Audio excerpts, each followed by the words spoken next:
So in this video, I'm going to start building a spreadsheet. Now, I've decided I've got a header row, and I'm going to have, first of all, first name and last name. So I'm going to have my register. So I'll start putting my names in, and so on. I can start each time I'm clicking a cell or clicking enter to start a new row, and I'm going across and I'm putting the first name and the last name in separate boxes.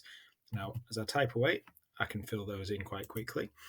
So now I need to start thinking, what information do I want for each one? Now, the key with spreadsheets is that row 2 is now belonging to Darth Vader. So anything put in row 2 is an entry against his name. So I could put all sorts of different information in the columns, but row 2 is Darth Vader's entry. So column C, I'm going to call it side, and then I can just input the data for each of my entries. So he's clearly dark. That's a bit harder. Let's go for light, light, light. I'm going to use my copying ability here as well, just to speed myself up a bit. So now those two are light as well, and then back to some more darkness at the bottom. So I've now inputted one entry for each character. So for row 2, I know that his first name is Darth, his last name is Vader, and his side is dark. For row 4, I know his first name is Luke, his last name is Skywalker, and his side is light.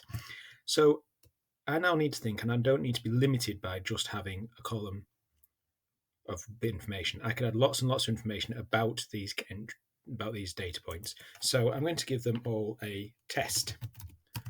So they're all going to sit a test, and they're going to have a test score, and this could be their start of year test score. So I better put it is out of 100, so I could just put out of 100. So this could be the kind of test they did at the start of the year. So I'll get my manual mark book out, I'll have a look. He got 91. He did reasonably poorly.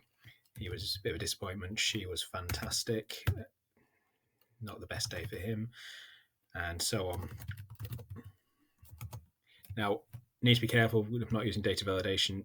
123 out of 100. There's ways to stop that. That's just a manual error. That's something you need to keep an eye on as you very first start building spreadsheets. So I've got my scores in there. I've got test scores, and I might put I could put an end of year test in there as well, and I could add scores for them there. And another one I might want to ask as well is, I don't want to just limit it to numerical values. So our end of year test could be going in as a numerical score. I might have previous grade. So that's from last year's class teacher. So he gave an A, he got a B, he got an A, an A. Again, disappointing, got a D, A, B, C. But I can also put in proofs or facts. So especially useful in schools, are these students vulnerable in any way? Yes. Yes. Yes.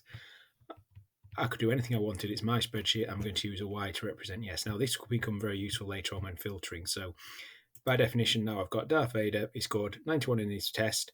His end of year test is ready to be filled in whenever I get it. His previous grade was an A, and he's not classed as a vulnerable. Anakin Skywalker, on the other hand, is light. He scored 78 out of 100. I've got a space for his end of year test. His previous grade was a B, and he's classed as vulnerable. These become very useful as I go later on in my spreadsheet, because I can keep adding columns all the way across and just adding more and more entries to each character. So I could build up scores across the year. I could build up homework scores each week. I could build a number of reads every week. I could build up a number of questions correctly. I can just keep adding on, because anything in row 3 belongs to Anakin Skywalker. Anything in row 7 belongs to Obi-Wan Kenobi. I can just keep going and going and going and adding more and more information to my spreadsheet about them, and it will always reference back to this character.